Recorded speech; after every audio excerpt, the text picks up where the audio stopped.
Joe, what's up? Shout out to my editor, Joe, who makes Get Your News On with Ron possible. What Joe wants to know. Since you started streaming, here, let me go ahead and give all these tweets like, by the way. David, I answered your job there. Rob, Molotov, and River City Writer, and Joe. Since you started streaming Get Your News On with Ron in 2018, man, has it been that long? Damn. All right. You have done approximately 528 live streams. I don't know why that's funny, but it is.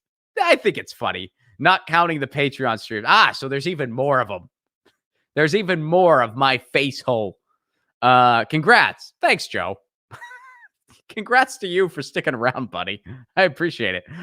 From your perspective, how has the show evolved over the past 3 years? And are there any particular Get Your News On with Ron moments that stand out to you? Well, I guess I kind of started talking about that when I was answering David's question about starting a show. You know, the show has definitely changed as far as the overall theme. I mean, it started out where I would just kind of respond to things people would tweet at me as far as the news was concerned, and that was the entire show. And it has since evolved to where I kind of my news on with my guest, where I kind of bring up topics to them that are important to me, that are newsworthy to me, that I want to cover. And that's kind of how the show has evolved. And of course, it has all from a tech standpoint.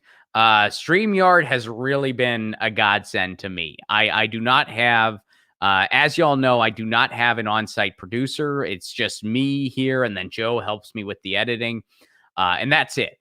So I'm hoping to one day be able to have an on-site producer. Hopefully it'll be Joe. But, you know, patreon.com/Ron Placone. If you want to help me get there, that's how you help me get there. Patreon.com/Ron Placone. So hopefully someday I get to that point. I'm not at a point where I can afford that kind of thing yet, but I'm working on getting there. And in the meantime, so yeah, the show has evolved in that way. I mean, it started out just me talking into a phone, and now it's, I got a screen behind me. I got a nice microphone. I got a mixer here. I got a nice webcam lighting. I'm still working out, but it's a work in progress. Again, I'd be fine just not having my face at all. But yeah. And are there any particular moments that stand out to me? The direct ads for municipal broadband are my favorite parts of this show. And even the failures that I have had with that. I mean, I've not succeeded yet. But what's that famous, who's the quote? Is it, sorry, I had to scratch my nose and I bumped the mic. Excuse me. Was it Ben Franklin who said, it's a famous quote. I should know who it is. But they said, I did not fail. I just successfully found ways that didn't work. Or whatever. You know that quote I'm talking about. I just had a Joe Biden moment, didn't I? You know the thing. Come on. The thing. But even though I've not succeeded in getting municipal broadband anywhere in Pasadena when I lived there, and now I'm working on it in San Pedro, and my presentation was not received the way I'd hoped it would be received. We went through that. And but that's still probably what I am most what I'm most excited about as far as what this show has done. I like the fact that there's a mission involved with this show. I like the fact that there's other people throughout the country who are trying to bring municipal broadband to their neighborhood too. That means a lot to me. And I'm hoping someday we can have a more formal structure around that. I've tried different ways of making that a reality. I've applied for grants and things like that.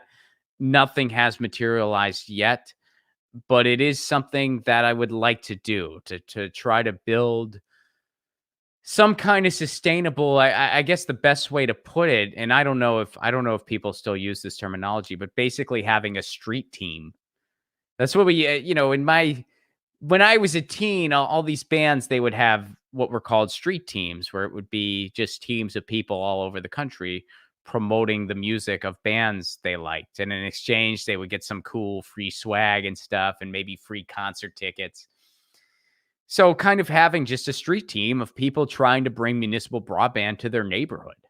Um, I'd really like to see a more formal thing happen around that.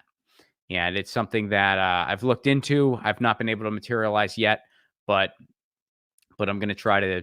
That's something I want to try to do. And I don't know if anyone still says street team. For some of you might be like, "Well, that's the first time I heard that in 15 years." Way to go, you elder millennial.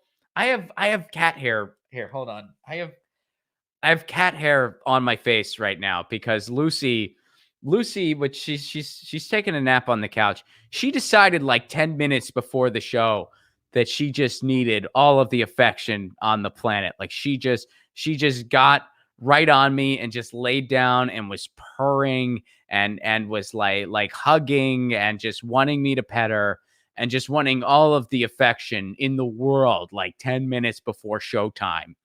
And of course, I gave it to her. Come on. How do you not pet your cat when your cat wants to be pet? And so I have a little bit of cat hair remnants because of that. So I hope you don't mind that I just had to like get that off my freaking face. I just had to get it off my face. Get your news on with Ron. Don't you want to know what's going on? We're getting our news on today. Get your news on with Ron. Don't you want to know what's going on? We're getting our news on today. You can tweet me an article at Ron Placone. We'll go through it together and make it our own. Get your